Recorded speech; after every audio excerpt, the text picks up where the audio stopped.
In today's video, I'll be showing you how to turn fingerprint unlock on or off on the Samsung Galaxy A15. The first step is to open the Settings app, then scroll and select the option Lock Screen. Under Lock Screen, tap on Screen Lock Type, then enter in your current PIN, password, or pattern.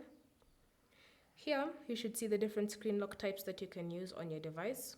At the bottom, you should see the option Fingerprints. To turn it off, just tap on the toggle next to it. And now, whenever your device is locked, you won't be able to use your fingerprint to unlock it. You'll need to use your PIN, password, or pattern. But if you wish to leave it enabled, then you can simply just tap on the toggle and it will leave it turned on. So even if you're on your lock screen, you can just use your fingerprint to unlock your device. Thank you for watching. If you have any questions or comments, leave them down below and we'll get back to you.